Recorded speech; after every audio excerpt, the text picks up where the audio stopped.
সম্মানিত সুধীমণ্ডলী এবং আমার প্রিয় ছাত্রছাত্রীবৃন্দ, আজকের এমন একটি ক্লাস হতে যাচ্ছে যেটা ক্লাস 6 থেকে আরম্ভ করে একদম পুরো ডিগ্রি লেভেল পর্যন্ত শিক্ষাক্ষেত্রের প্রতিটা পর্যায়ে যেটি অত্যন্ত মুখ্য সেটি হচ্ছে সমাস। তো এই যে সমাস কথাটি অর্থ হচ্ছে সংক্ষিপ্ত রূপ। এটা আমরা প্রতি পরীক্ষায় গেলে পরে আমরা নিজেরা একটি সমস্যায় পড়ে যাই। ঘরে বসে আমরা অনেক সমাস শিখে থাকি, ব্যাস বাক্য শিখি, এরপর সমাস শিখি, কিন্তু পরীক্ষার হলে যাওয়ার পর আমরা অন্যত্র হয়ে যায়। আমরা কি লিখব সেটা নিজেরাই কনফিউশন আমাদের দূর হয় না। তাই আজকের এই কনফিউশনটা মাত্র 10 মিনিটের একটি ক্লাস নিচ্ছি, যে ক্লাসে সমাজ সম্পর্কে আর জীবনেও কোনোদিন কোনো ভুল হবে না সমাজ চিনতে এবং শিখতে। একটু ধৈর্য ধরে স্কিপ না করে 10টা মিনিট ধৈর্য রাখলে আমার সমাজ লাইফের জন্য সম্পূর্ণ ক্লিয়ার, আমি গ্যারান্টি দিয়ে বলছি।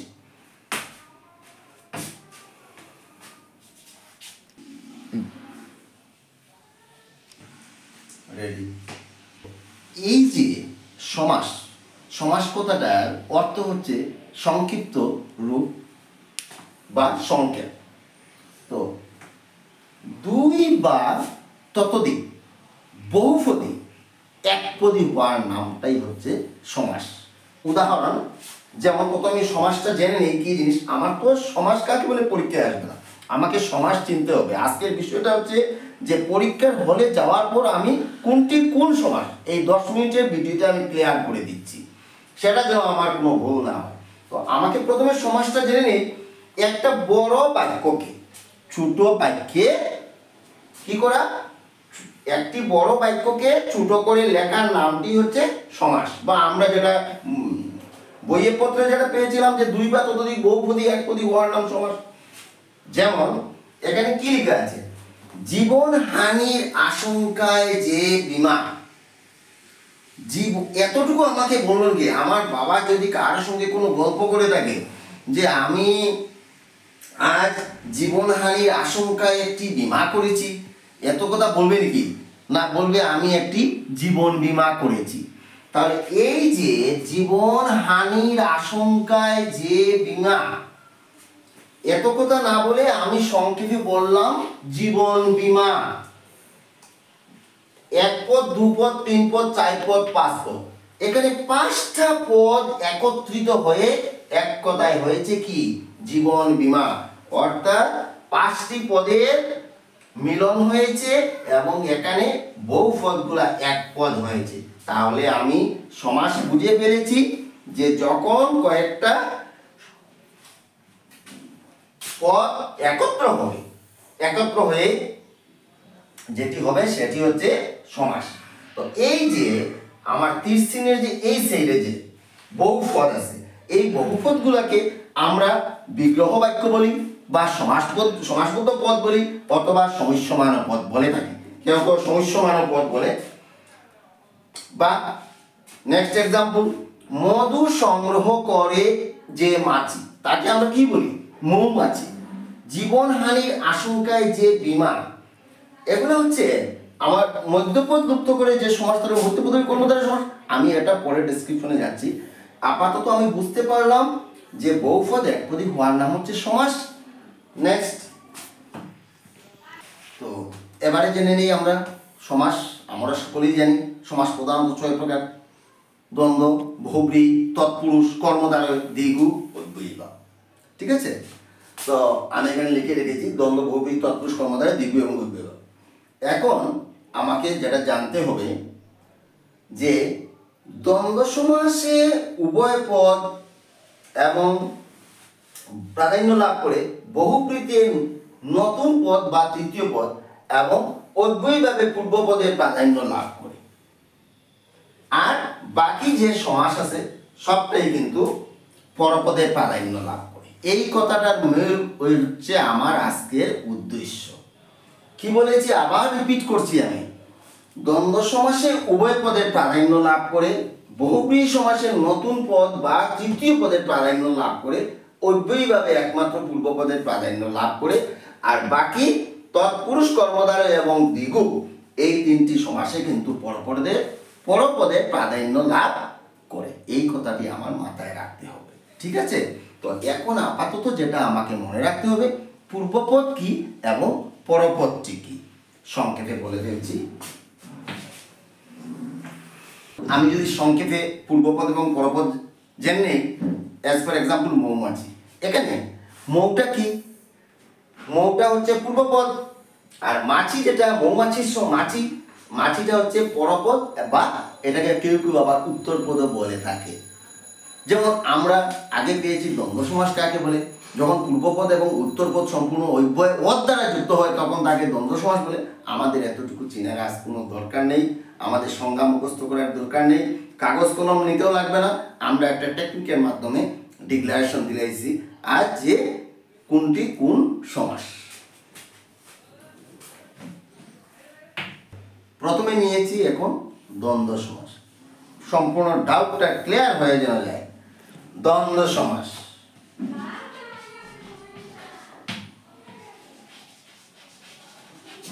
ঠিক আছে? যেমন আমি যদি বলি তাহার মা বাবা মারা গিয়াছে, হ্যাঁ, তাহার মা বাবা মারা গিয়াছে, তো এতে আমি বুঝতে পারছি যখন আমি বলবো যে তাহার মা বাবা মারা গিয়েছে, তার মানে তার বাবাও নেই আর মাও নেই। এখানে দুজনের ভূমিকা আছে, একজনকে ছেড়ে তো অপরজনকে পারবো না। মাও মারা গিয়েছে, বাবাও মারা গিয়েছে, তাহার মা বাবা উভয়ই মারা গিয়েছে।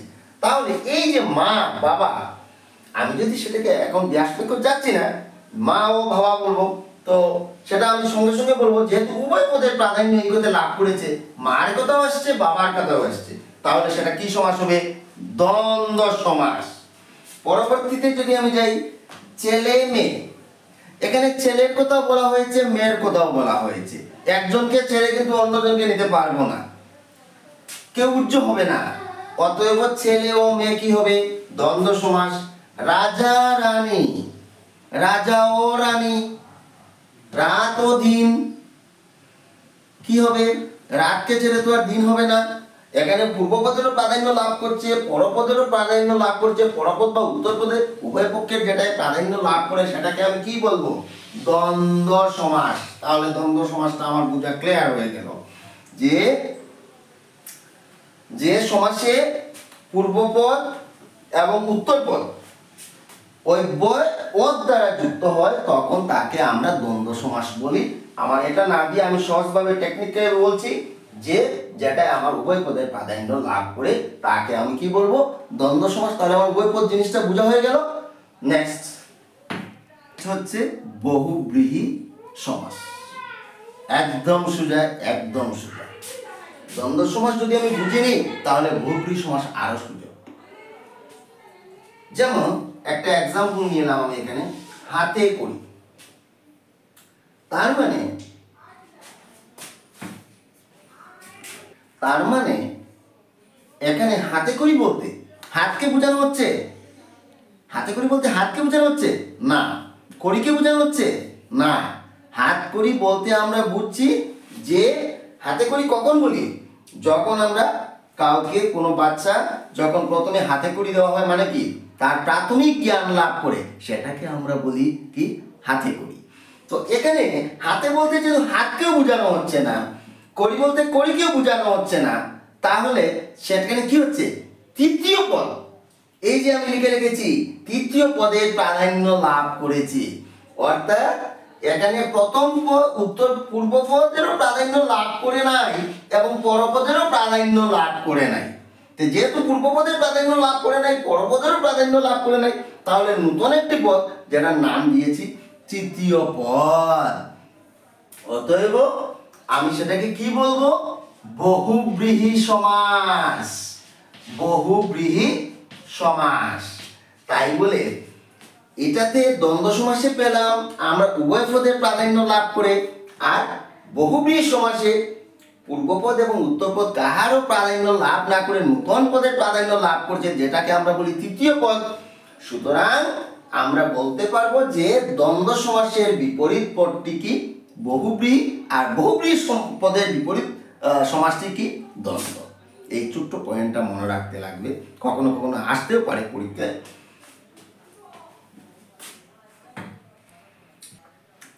আমরা বহুব্রীহি সমাসটা আশা করি পুরো ক্লিয়ার হয়ে গেছে। তথাপিও বহুব্রীহি সমাসটা অনেকের বুঝতে অনেক সমস্যা হয়ে যায়, আশা করি সেই সমস্যাটা থাকবে না। তবু আরো দু একটা এক্সাম্পল আমি নিচ্ছি।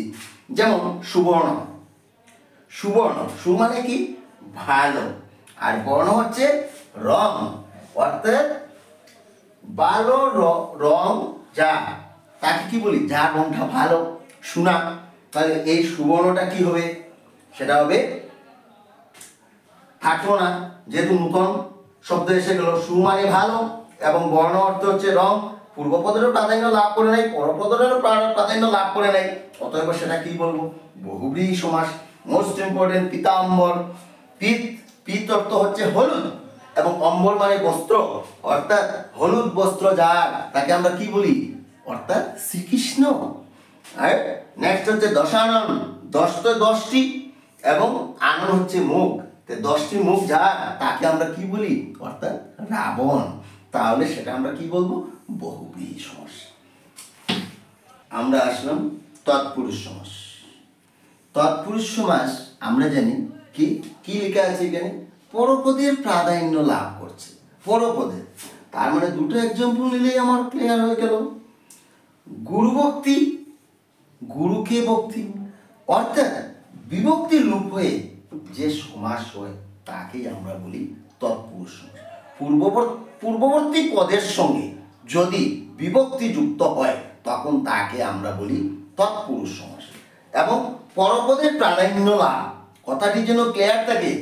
পূর্ববর্তী পদের সঙ্গে বিভক্তি যুক্ত এবং পরবর্তী পদের প্রাধান্য লাভ, অর্থাৎ গুরুভক্তি। গুরুকে এখানে কোনটির উপর গুরুভক্তি? ভক্তির উপর। গুরু তো আর থাকছেন না, দুঃখ হচ্ছে রাজার পুত্র। আজকে যে আমরা রাজপুত্র বলছি, রাজা কোথায়? রাজা তো নেই, রাজার পুত্র। আর কাকে প্রকাশ করছে? পুত্রকে। অর্থাৎ পুত্র হচ্ছে কি? পরপদ।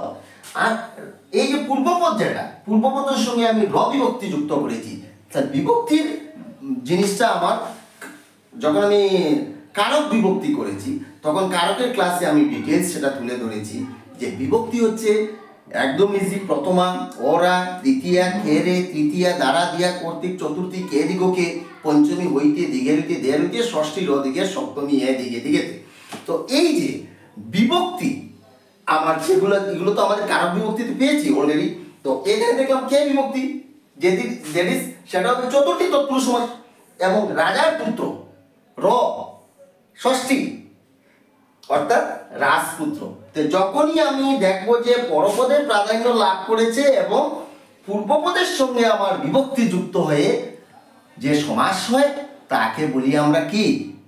তৎপুরুষ সমাস শিখতে গেলে তো আমার বিভক্তিটা জেনে রাখতে হবে, তখনই আমরা সেটাকে বলবো তৎপুরুষ সমাস। ওকে, আমরা আসলাম কর্মধারয় সমাস। তো একটু আগে যেটা পেয়েছি যে তৎপুরুষ সমাসে কি হয়েছে? পরপদের প্রাধান্য লাভ করেছে আর বিভক্তির কথা এসেছে। পূর্বপদের সঙ্গে আমরা কি করেছি? যখন বিভক্তি যুক্ত করেছি তখন তাকে বলছি আমরা তৎপুরুষ। আর এর উল্টো কথাটা, যখন বিভক্তি যুক্ত করা যাবে না তখন সেটাকে আমি বলবো কর্মধারয় সমাস, অর্থাৎ নীলাকাশ। নীলাকাশ এখানে হবে কি? নীলের আকাশ হবে না, নীলকে আকাশ হবে না, নীলদারে আকাশ হবে না। অর্থাৎ বিভক্তি যখন আমি পূর্বপদের সঙ্গে যখন বিভক্তি যুক্ত করতে পারবো না তখনই সেটাকে বলবো আমি কর্মধারয় সমাস। তাহলে নীলাকাশ হলো, যেমন সিংহাসন, এখানে সিংহ, এখানে কি সিংহকে বোঝানো হচ্ছে? না। আসন, আমি সন্দেহ সিংহযুগ আসন, তাহলে অ্যাকচুয়ালি এখানে কার কথা বলা হচ্ছে? সিংহাসন, আসনের কথা। তাহলে পরপদের প্রাধান্য লাভ করছে এবং আমি কি বলতে পারবো সিংহকে আসন, সিংহর দ্বারা আসন, এবার তো বলতে পারবো না সিংহ চিহ্নিত আসন, সিংহাসন। তাহলে এটা হবে কর্মধারয় সমাস। ওকে, যখনই আমি পূর্বপদের সঙ্গে যখন বিভক্তি যুক্ত করতে পারবো না তখন সেটাকে বলবো আমি কর্মধারয় সমাস, এবং যদি পূর্বপদের সঙ্গে বিভক্তি যুক্ত করি তখনই বলবো আমি তৎপুরুষ। তাহলে তৎপুরুষ এবং কর্মধারয় আশা করি সম্পূর্ণ ক্লিয়ার। এবারে আসলাম নেক্সট হচ্ছে দ্বিগু সমাস এবং সর্বশেষ হচ্ছে অব্যয়ীভাব সমাস। এই তো আমার সমাস শিক্ষা শেষ। দ্বিগু সমাস একদম ইজি, সংখ্যাবাচক শব্দ পূর্বে আসে যে সমাস হয় তাকেই বলা হয় দ্বিগু সমাস।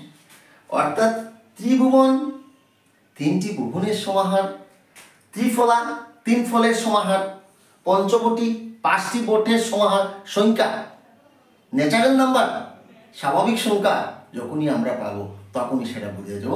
এবং পরপদের প্রাধান্য লাভ করছে ত্রিফলা তিনটি ফলের সমান, ফল পরপদের পূর্বপদের প্রাধান্য লোপ পাচ্ছে পরপদের, গতিকে আমি দ্বিগু সমাসটা তখনই বলবো শতাব্দী পঞ্চবটি এই ত্রিভুবন সবাইকে কি বলবো দ্বিগু সমাস। আশা করি দ্বিগু সমাস ক্লিয়ার। নেক্সট হচ্ছে অব্যয়ীভাব হচ্ছে আমার দ্বিগু সমাস।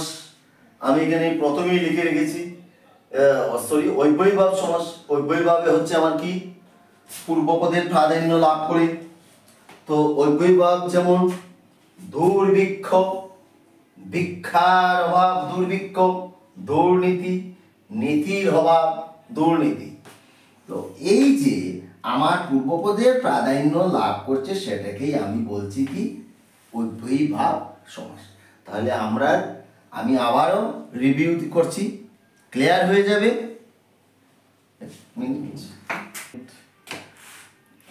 এক রিভিশন করে নিচ্ছি, চোখ মুজে দেখে নেই। আমরা একটু আগে প্রথমেই পেয়েছিলাম দ্বন্দ্ব সমাস, উভয় পদে প্রাধান্য লাভ করেছে, ঠিক আছে। নেক্সট পেয়েছিলাম বহুব্রীহি সমাস, যেটা পূর্বপদ এবং পরবর্তী পদের কাহারও প্রাধান্য লাভ করে নাই, নতুন বা তৃতীয় পদের প্রাধান্য লাভ করেছে, তখন সেটাকে বলেছি আমরা বহুব্রীহি সমাস। এবং তৎপুরুষ সমাসটা শুধু পরপদের প্রাধান্য লাভ করছে, সেটা আমরা দেখছি বিভক্তি লোপ হয়ে। আর কর্মধারয় সমাস এবং তৎপুরুষ সমাসের পার্থক্যটাই হচ্ছে যে তার উল্টোটা ছিল, যখন বিভক্তি লোপ করেছি আমরা, যখন পূর্বপদের সঙ্গে যখন বিভক্তি যুক্ত করেছি তখন বলেছি সেটা আমরা কি তৎপুরুষ সমাস। আর পূর্বপদের সঙ্গে যখন বিভক্তি যুক্ত হয়েছে না তখন আমরা এটা লিখতে বলছি কর্মধারয় সমাস। আর দ্বিগু সমাসটা হচ্ছে সংখ্যাবাচক শব্দ 1 2 3 4 ডট ডট ডট, এই যে আমরা ন্যাচারাল নাম্বার যেগুলো এইগুলো আগেই আছে সমাস হচ্ছে তার বলছি দ্বিগু সমাস। এবং অব্যয়ীভাব সমাস যেটা হলো পূর্বপদের প্রাধান্য লাভ করেছে, একমাত্র অব্যয়ীভাব সমাস এই পূর্বপদের প্রাধান্য লাভ করে, আর দ্বন্দ্ব সমাসে উভয় পদের প্রাধান্য লাভ করে, বহুব্রীহি সমাসের নতুন পদের প্রাধান্য লাভ করে, আর বাকি যে তিনটি সমাস আছে সবাই কি করেছে পরপদের প্রাধান্য লাভ করেছে। যদি ভালো লেগে থাকে তাহলে শেয়ার এবং সাবস্ক্রাইব করতে যেন ভুলো না, তখনই আমার পরবর্তী ভিডিওটা করতে একটু ইন্টারেস্ট লাগে। নেক্সট দেখা হবে পরবর্তী ভিডিওতে। ধন্যবাদ।